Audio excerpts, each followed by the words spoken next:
এই সম্পর্কে কোরআনে কারিমের মধ্যে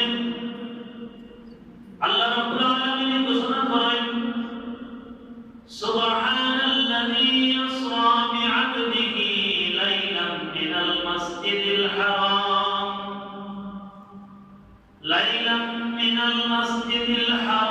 ইলাল মাসজিদিল আকসাল্লাযী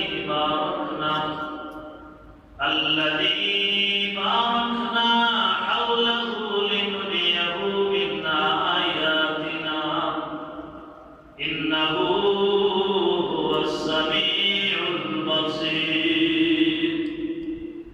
পরবর্তীকালে আলমে এই আয়াতের শুরুতে সুবহান শব্দ ব্যবহার করছে। এই যে মেরাজ যে সংঘটিত হয়েছে, এই মেরাজটা কিন্তু বড় আশ্চর্যজনক এক ঘটনা।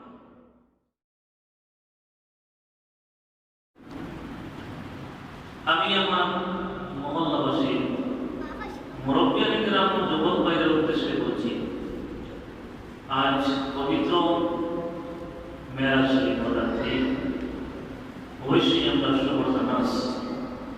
আর এই সম্পর্কে আমি প্রায় দীর্ঘ এই মাস আলোচনা করছি। আজ কয়েক জুম্মা থেকে শুধু মেরাজ শরীফ সম্পর্কে আলোচনা করছি। গত জুম্মা তো হয়েছে যে আজকের এই আয়াত কিছু আলোচনা করব এবং আগামীকাল দিনও আছে। আলহামদুলিল্লাহ, আল্লাহ তৌফিক দান করেন। সবাই এই মসজিদ ও এই সময় উপস্থিত হন। আমি অনুরোধ করব বাইরে যারা আছেন আপনারা বাড়ি করে রাস্তাঘাটে বিলম্ব না করিয়া, দেরি না করিয়া তাড়াতাড়ি মসজিদে আইয়ুকা কিছু সময়ের ভিতরে আলোচনা শেষ দিয়ে দিব। আর এরপরে আমরা নির্ধারিত সময়ে নামাজ পড়ে দিব। আলহামদুলিল্লাহ, আল্লাহ দরবারে আমরা শুকরিয়া আদায় করি যে আল্লাহ আমাদের আবার তৌফিক দিয়েছেন। দোয়া করি যারা আইতে পারছেন না, আল্লাহ কি জানেন, আল্লাহ আবার তৌফিক দিন। আমিন আমিন। মাহতারাম হাজিরিন, আজকের যে রাত, প্রতি বছর কিন্তু এই রাত আমরা মধ্যে থেকে একবার আয়। এই রাত সম্পর্কে আমরা প্রত্যেক জানা আছে। এই রাত্রির নাম হইল কি শবে মেরাজের রাত্রি। শবে মেরাজের রাত্রি এখানে এই রাত হইল বা এই রাত্রির নাম এখানে রাখা হইল। আওতাও আমরা অবশ্যই জানা আছে। এই রাত্রি এত মর্যাদাবান হইল, আর এই রাত্রির নাম মেরাজের রাত্রি হইল। এই রাত্রিতে রাসূল করিম সাল্লাল্লাহু আলাইহি ওয়াসাল্লাম আল্লাহ রাব্বুল আলামিন দাওয়াত করিয়া বাইতুল্লাহ থেকে বাইতুল মুকাদ্দাস থেকে সাত আসমান সিদরাতুল মুনতাহা থেকে এসে আদিন পর্যন্ত সফর করাইছেন। সুবহানাল্লাহ। যার কারণে এই রাত্রির নাম হয়েছে কি মেরাজ, অর্থাৎ মেরাজ করেছেন। সব নবীর মেরাজ হয়েছে ভিন্ন পন্থায় দুনিয়ার জন্য, কিন্তু একমাত্র নবী মুহাম্মদ রাসূলুল্লাহ সাল্লাল্লাহু আলাইহি ওয়াসাল্লাম মেরাজ হয়েছে আরশে আজিম। সুবহানাল্লাহ সুবহানাল্লাহ। এই সম্পর্কে কোরআনে কারিমের মধ্যে আল্লাহ রাব্বুল আলামিন ঘোষণা করেন সুবহানাল্লাযী ইসরা বি'আবদিহি লাইলাম মিনাল মাসজিদিল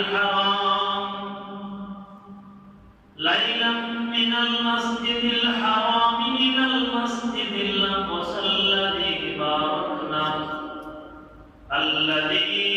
বারাকনা হাওলাহু লিনুরিয়াহু মিন আয়াতিনা ইন্নাহু হুয়াস সামিউল বাসীর।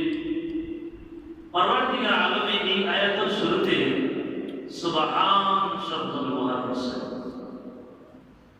এই যে মেরাজ যে সংঘটিত হয়েছে, এই মেরাজটা কিন্তু বড় আশ্চর্যজনক এক ঘটনা।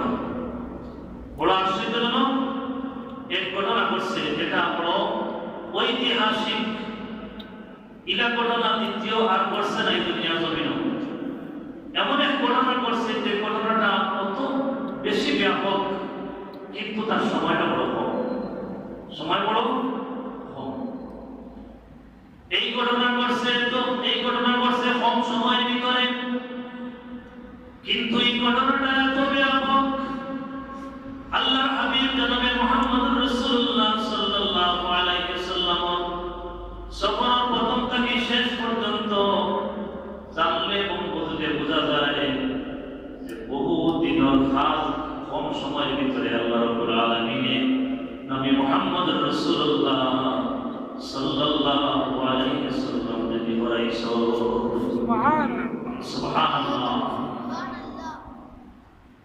এই বেরাস্তা সংগঠিত করার কারণে এই করার কারণ কি না, একটা কারণ থাকে তো, প্রতিটা কাজের পিছনে কিন্তু একটা কারণ আছে।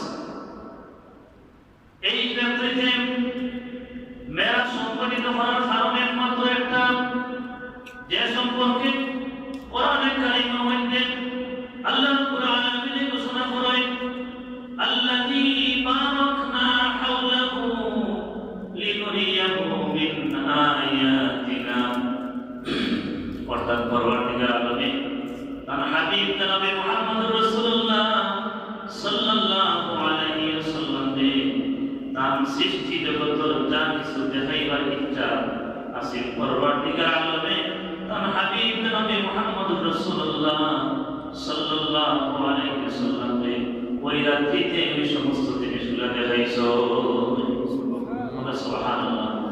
অর্থাৎ আল্লাহ যা কিছু সৃষ্টি করেছেন দুনিয়ার জমিনে, এই সৃষ্টিগুলোর আশ্চর্য যত বস্তু আল্লাহ রাখছেন, এগুলা দেখাইবার ইচ্ছা আল্লাহ তার হাবিবে করছেন। যা কিছু ইচ্ছা করছেন দেখাইবার, তা ওই রাত্রিতে ওই সময়ের ভিতরে পরবর্তীকার আলমে নবী মুহাম্মদুর রাসূলুল্লাহ সাল্লাল্লাহু আলাইহি ওয়াসাল্লাম দেখাইছে। কথা সুবহানাল্লাহ। আল্লাহ রাব্বুল আলামিন এই আয়াতের প্রথমে সুবহান শব্দ ব্যবহার করেছেন। সুবহান শব্দ ওই সময় ব্যবহার হয় যখন কোন আশ্চর্যজনক ঘটনা ঘটে, আশ্চর্যজনক কোন বস্তু যখন কোন ব্যক্তি দেখে তখন হয় সুবহানাল্লাহ। যখন কোন মারাত্মক ঘটনা ঘটে তার সামনে পড়লে হয় সুবহানাল্লাহ। যখন কোন জিনিস আশ্চর্য আসামক দেখে তখন হয় সুবহানাল্লাহ। মানে এটা আসামক আশ্চর্যজনক। তো আল্লাহ রাব্বুল আলামিন সুবহান শব্দ ওই আয়াতের প্রথমে ব্যবহার করিয়া এই কথা বুঝাইছেন যে এই ঘটনাটা বড় মারাত্মক, বড় আশ্চর্যজনক, বড় ব্যাপক, বড় আসামক, যার কারণে পরবর্তীকার আলমে আয়াতের শুরুতে সুবহান শব্দ ব্যবহার করছেন। সুবহানাল্লাযী আসরা বিআবদিহি লাইলাম মিনাল মাসজিদিল হারাম।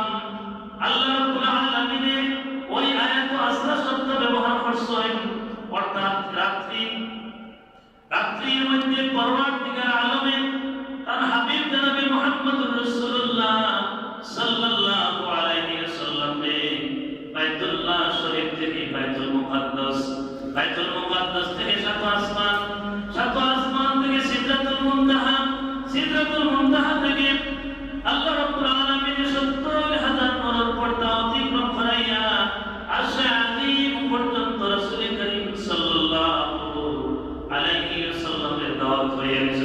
সুবহানাল্লাহ। সুবহানাল্লাযী আসরা বিআবদিহি লাইলাম মিনাল মাসজিদিল হারাম। লাইলা অর্থাৎ রাত্রি কিছু অংশ, সারা রাত্রি নয় কিছু অংশ। বিআবদিহি আল্লাহ রাব্বুল আলামিন আব শব্দ ব্যবহার করছেন। নবী মুহাম্মদুর রাসূলুল্লাহ সাল্লাল্লাহু আলাইহি ওয়াসাল্লামকে সম্মানিত বানাইছেন এই শব্দ ব্যবহার করিয়া। আল্লাহ রাব্বুল আলামিন তার বান্দা বলিয়া নিজে স্বীকৃতি দিয়েছেন। সুবহানাল্লাহ। কোন মালিক যখন তার দাসকে আমার দাস বলিয়া উল্লেখ করে তখন এই ব্যক্তির দাম কিন্তু বাড়ি যায়। পরবর্তীকার আলমে আমার বান্দা হইয়া আইল উদ্দেশ্য হইয়া আমার বান্দা হইয়া আইল ঘোষণা করছেন, এই শব্দ ব্যবহার করছেন। নবী মুহাম্মদুর রাসূলুল্লাহ সাল্লাল্লাহু আলাইহি ওয়াসাল্লামের বান্দা হিসাবে স্বীকৃতি দিয়েছেন। দুনিয়ার যত বান্দা আল্লাহ সৃষ্টি করছেন সব বান্দার উপর বান্দা হইয়া শ্রেষ্ঠ বান্দা হইয়া গিয়া নবী মুহাম্মদুর রাসূলুল্লাহ সাল্লাল্লাহু আলাইহি ওয়াসাল্লাম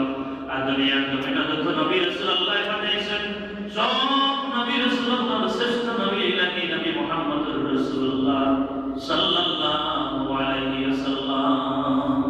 ওয়া সুবহানাল্লাহ। এই নবীর উম্মত আমরা হইতে পারছি, হাজিরিন ইকরাম, এই নবীর উম্মত আমরা হইতে পারছি, আমরা সৌভাগ্যবান। আমি কিন্তু মেরাজ ও বিস্তারিত আলোচনা এই কয়েকদিন মাথাকে করছি। আমি প্রথম থেকে নিয়ে শেষ পর্যন্ত যাইতে পারছি না, দ্বিতীয় আকাশ পর্যন্ত গিয়ে পৌঁছেছিলাম, দ্বিতীয় আসমান পর্যন্ত কি তৈরি, এরপরে যাইতে পারছি না, সময় দেওয়া হয়েছে না। হাজিরিন, এই আয়াত এই রাত্রিতে পরওয়ারদিগার আলমে যে তার হাবিব জনাবে মুহাম্মদ রাসূলুল্লাহ সাল্লাল্লাহু আলাইহি ওয়াসাল্লাম যে মেরাজ শরীফ বিষয়, এই রাত্রিটা কোনো একটা অংশের মধ্যে, সারা রাত্রি নয়, কোনো একটা অংশের মধ্যে নিশ্চয়। আর এত কম সময়ের ভিতরে আল্লাহ মেরাজ সংগঠিত করাইছে, যে সম্পর্কে রাসূল করিম সাল্লাল্লাহু আলাইহি ওয়াসাল্লামে বর্ণনা করেন। মেরাজ শরীফ থেকে আইয়া আল্লাহ হাবিব সাল্লাল্লাহু আলাইহি ওয়াসাল্লাম মেরাজ শরীফ যাওয়ার আগে কুমু আসলাম উম্মে হানি রাদিয়াল্লাহু তাআলা আনহা বিহর মধ্যে গরম মধ্যে ইনো বর্ণনা বিভিন্ন পাওয়া যায়। আরো বর্ণনার মধ্যে আছে আল্লাহ হাবিব জনাবে মুহাম্মদুর রাসূলুল্লাহ সাল্লাল্লাহু আলাইহি ওয়াসাল্লাম হাতিমে কাবার মধ্যে ঘুমন্ত অবস্থায় আসলাম। আরো বর্ণনার মধ্যে আছে শিয়াবে আবি তালিবের মধ্যে আসলাম। আরো বর্ণনার মধ্যে আছে মসজিদে হারামের মধ্যে আসলাম। সাইতে বর্ণনা হাজিরিন, জমহুর মতামত হইল গিয়া রাসূল করিম সাল্লাল্লাহু আলাইহি ওয়াসাল্লাম হানি করো ঘুমন্ত অবস্থায় আছে। জিবরিল আমিন রাত্রি একটা অংশ করতে তশরিফ আনেন। আল্লাহ রাব্বুল আলামিন অর্ডার করেন, হে জিবরিল তুমি দাও, তোমার সাথে ফেরেশতা হলো গিয়ে সঙ্গে সাথে, আর আমার সালাম কি আমার হাবিবে পৌঁছাইয়া দিও। আর কইও আমি দাওয়াত করছি তোমার সাথে সঙ্গে যেতে যে আমার আরশে আজিম তশরিফ আনতা। সুবহানাল্লাহ। জিবরিল আমিন তশরিফ আনেন সঙ্গে সাথে হল নিয়া, আর জান্নাত থেকে এই সুন্দর সেইয়া একটা বাহন আনেন, খুবই সুন্দর একটা বাহন আনেন, যে বাহনের নাম হলো বুরাক। বুরাক নামের ওই বুরাকটা লিয়া জিবরিল আমিন আলাইহিস সালাম তশরিফ আনেন খানায়ে কাবা কিনারা, মসজিদে হারাম কিনারা। মসজিদে হারাম কিনারা নিয়া এই বুরাকে বাদই এবং রাসূল করিম সাল্লাল্লাহু আলাইহি ওয়াসাল্লাম দেখা হলো। এটা দুই রকম বর্ণনা পাওয়া যায়। এক বর্ণনা পাওয়া যায় রাসূল করিম সাল্লাল্লাহু আলাইহি ওয়াসাল্লাম হঠাৎ করতে জাগ্রত হয়ে গেলেন, তার বড় সাপ কাটি গেছে, পা হয়ে গেছে, আর জিবরিল আমিন ঘরের মধ্যে প্রবেশ করছে। জিবরিল আমিনকে রাসূল করিম সাল্লাল্লাহু আলাইহি ওয়াসাল্লাম জিজ্ঞাসা করেন, হে ভাই জিবরিল, তুমি এখন এই মুহূর্তে কেন এখানে, কি উদ্দেশ্যে?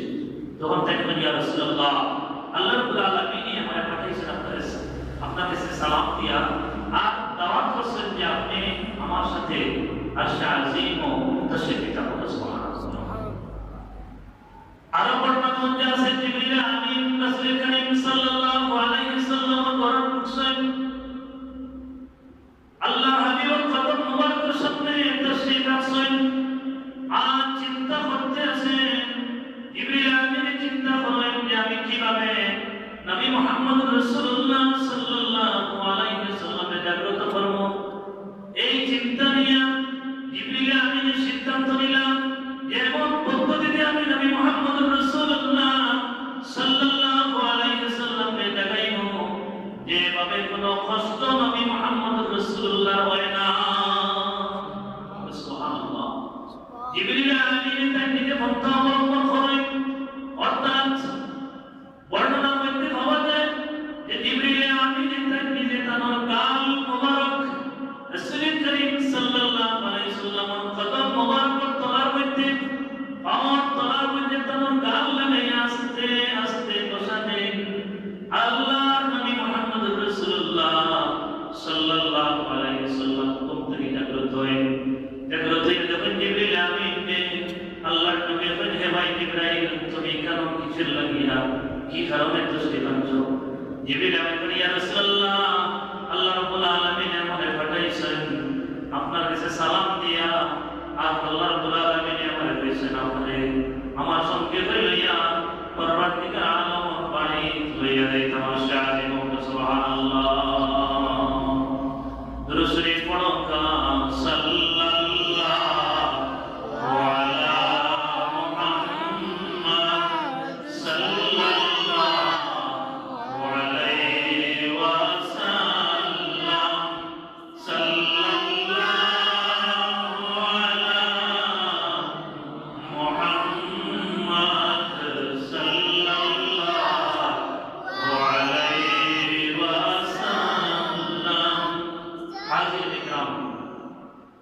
আল্লাহর নবী জিবরিল আমিনে ঘর থেকে নিয়ে পাবেন খানায় কাবার কিনারা মধ্যে আনিয়া তার সিনা সাফ করা হয় সিনা সাফ করা ওপেন হার্ট সাথে যেটা ওটা করা হয় রাসূল করিম সাল্লাল্লাহু আলাইহি ওয়াসাল্লাম এই সিনা সাফ মোট সাইবার করেছে মোট কয়বার করেছে সাইবার করেছে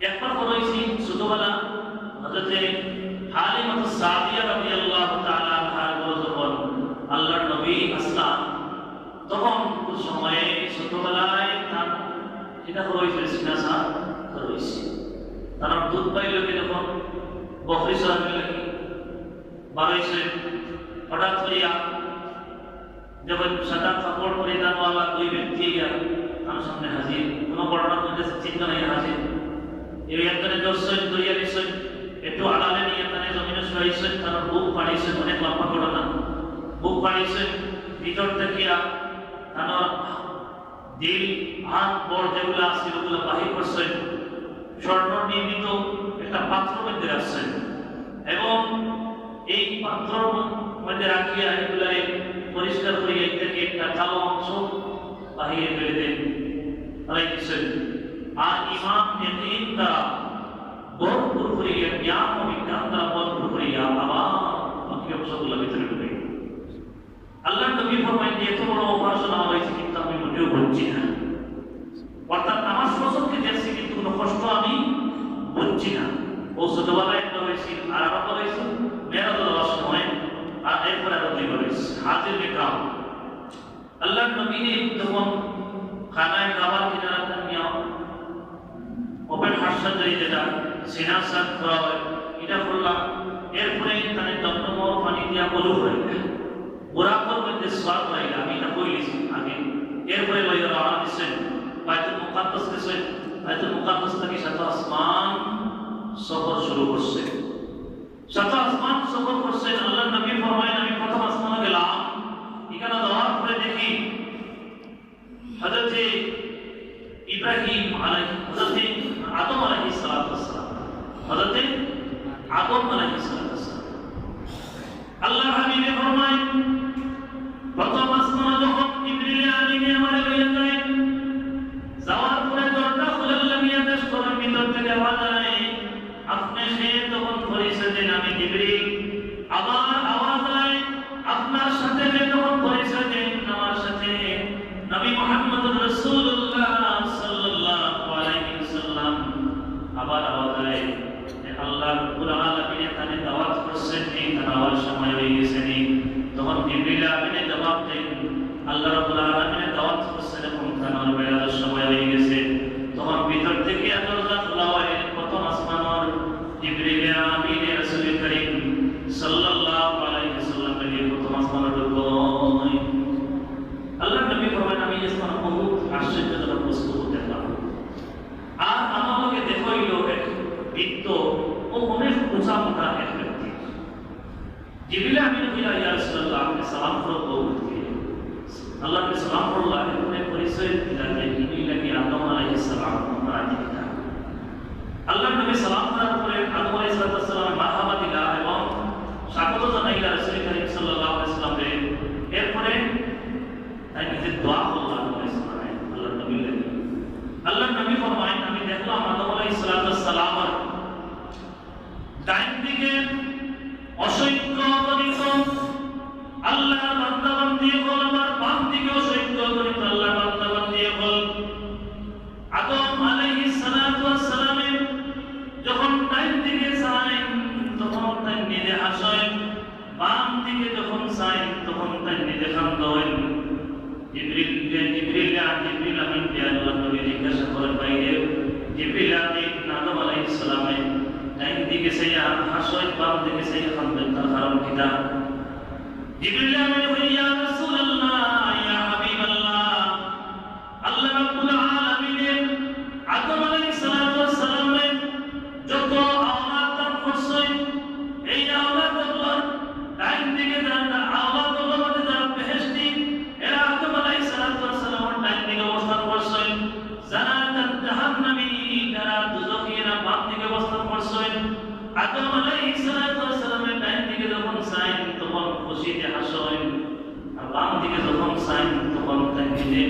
বড় দুর্বল হইয়া বেজার হইয়া বদম লাগে কান্দ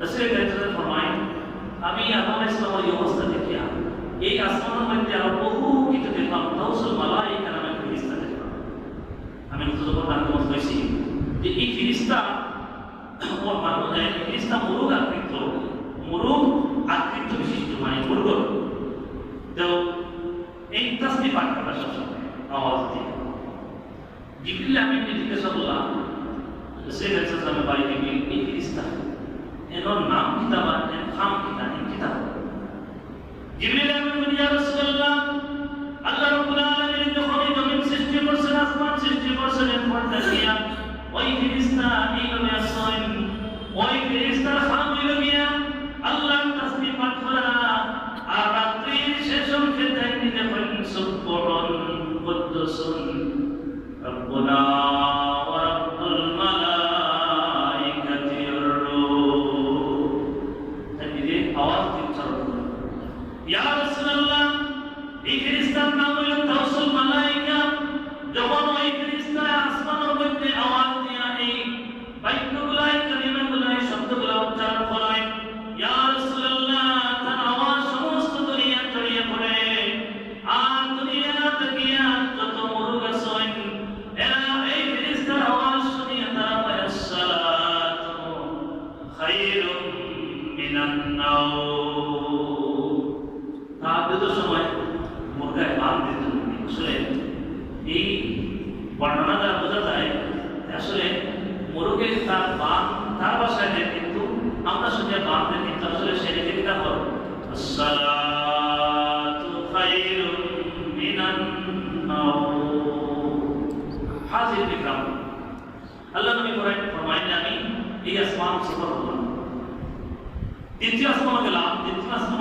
ওভাবে প্রথম আসমান যারা গেছিল না দ্বিতীয় আসমান বাকি সব আসমান কিভাবে ঘুরছিল আল্লাহ নবী ফরমায়েন দ্বিতীয় আসমান যাওয়ার পরে আমি দেখলাম এখানে হযরত ইয়াহইয়া আলাইহিস সালাম আর হযরত ঈসা আলাইহিস সালাম দুই সর্বোচ্চের বসা জিবরিল আমিন বলে ইয়া রাসূলুল্লাহ আপনি তারা সালাম করুন আমি সালাম করলাম এরা লোকে পরিচয় হইল এরা মানে স্বাগত জানাইলা ধন্যবাদ দিলা মারহাবা দিলা এরপরে এরা লোকে সালাম বিনিময়ের পরে আল্লাহর নবী পরিচয় পাওয়ার পরে এই আসমানের মধ্যে যা কিছু দেখা আছে সব কিছু দেখলা এবং নিজে এখান থেকে সামনের দিকে রওনা দিলা আল্লাহর নবী ফরমায় আমি তৃতীয় আসমানে গেলাম তৃতীয় আসমানে যাওয়ার পরে